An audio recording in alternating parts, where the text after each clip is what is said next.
はいどうも B 賞です、今日は新作ホットトイズモービウスについてフィギュアのプレビューと予約情報を紹介していきます。普段このチャンネルではホットトイズのレビューやカスタム動画を主に投稿していて、登録者1000人まであと少しなのでホットトイズや6分の1スケールフィギュアに興味のある方はぜひチャンネル登録お願いします。はい、ということで今回4月に公開された映画モービウスから主人公のマイケル・モービウスのホットトイズ情報が公開されました。映画公開から3ヶ月経っていて、特にこれまでプレリリースがあったわけでもなかったと思いますし、今ちょうどサンディエゴコミコンが開催されていたので、そっちの情報ばかりね見ていた中で突如発表されたので、とてもびっくりしましたね。それではフィギュアの方詳しく見ていきましょう。今回のフィギュアは、映画モービウスの中でも、後半の戦闘シーンの姿になると思います。原作とは違って特にヒーロースーツをまとっているような姿ではなかったと思うんですけど、一見私服姿のような全身黒い装いがフィギュアでも再現されているのがとてもかっこいいポイントかなとも思いましたね。着ているロングコートのラジオを見ると、紫の生地が使用されていると思うんですけど、ここら辺は映画の中でもちらっと映っていたりしたと思うので、そういうところまでしっかり再現されているフィギュアになっています。ヘッドについては今回モービウスの状態を再現したヘッドになっていて、表情もだいぶ恐ろしい見た目になっていますね。目、鼻、口、顔のシワそれぞれかなり細かい造形になっていて、口を大きく開いて牙がむき出しになっていたりだとか、少し上目遣いというか、睨みつけるような赤い瞳の眼光がね、かなりかっこよくて恐ろしい見た目になってます。あと手を見ると、爪がかなり長く伸びていたりだとか、指の関節が太くて怪物感のある造形だったりとかね、分かりにくいんですけど爪のペイントなんかも細かく施されていそうなので、そういったポイントはね今回かなりいいポイントになるかなと思いました。で、今回の付属品として手のパーツは2種類しか付属しないようで、拳のパーツがないようですね。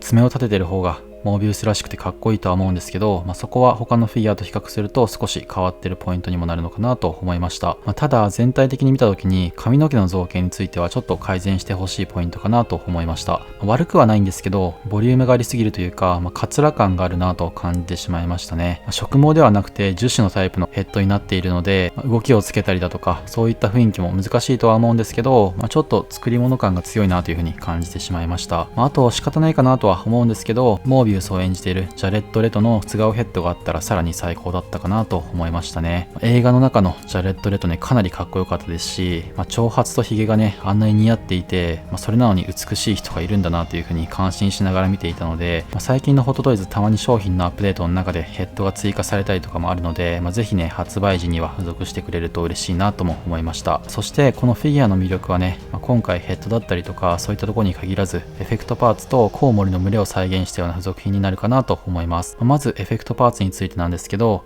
映画を見た人はわかると思うんですけど、モービウスの戦闘シーンの VFX すごかったですよね。スピード感のある戦闘シーンが僕は結構好きだったんですけど、その中でもコウモリの超音波を視覚的に再現したような演出だったりとか、残像といえば見た人にはなんとなく伝わるかなと思うんですけど、そういった様子を再現できるエフェクトパーツが付属しています。写真の中だと両腕両足にエフェクトパーツをつけることができるようなんですけど、腕はよくあるような形で巻きつけるように装着すると思うんですけど、足のエフェクトパーツについては、磁石になっているのかはめ込めるようになっているのかちょっとわからないんですけど、どのような構造になっているのかというのはちょっと気になったポイントでもありました。そしてコウモリの群れを再現したような付属品もモービウスらしい付属品になっていると思います。モービウスの周りを飛び回っているコウモリの塊が2つ付属するということですね。ちょっとコウモリの塗装に光沢感がありすぎるかなとは思うんですけど、ジオラマのような付属品になっていると思います。今回台座についてはよくある六角形の台座で、アームはフレキシブルアームが採用されています。なのでフィギュア自体もタイトなスーツを着ているわけでもないので、割と動かしやすいフィギュアになりそうですし、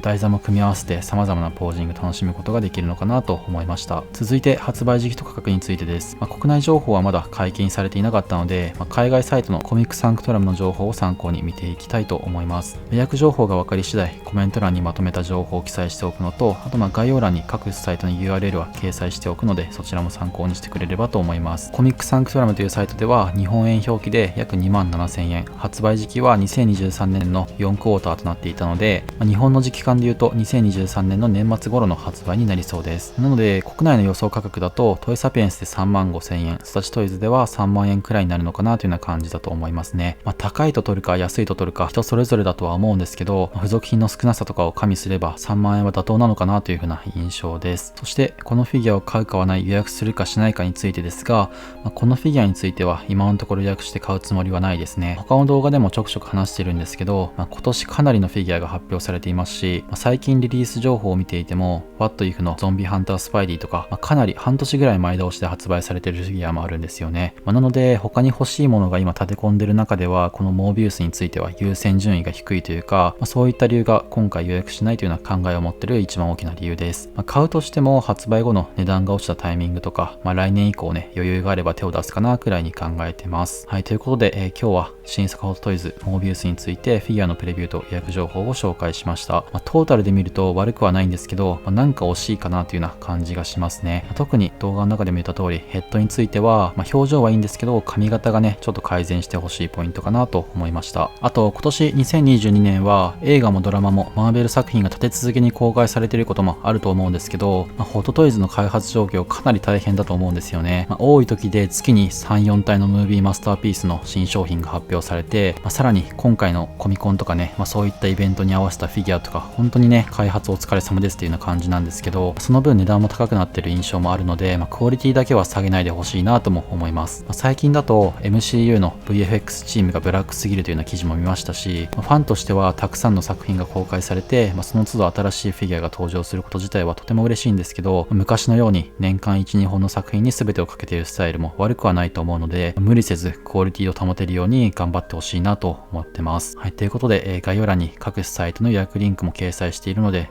気になっている方はね、ぜひそちらからさらなる詳細のチェックや予約してみてはいかがでしょうか。そして概要欄の方に各サイトの予約リンクも掲載しているので、気になっている方はぜひそちらからさらなる詳細のチェックや予約してみてはいかがでしょうか。そしてこの動画が参考になったりいいなと思った方はぜひチャンネル登録、高評価よろしくお願いします。また概要欄の下の方に僕の Twitter や Instagram のリンクもあるので、そちらのフォローもぜひよろしくお願いします。それではまた次の動画でお会いしましょう。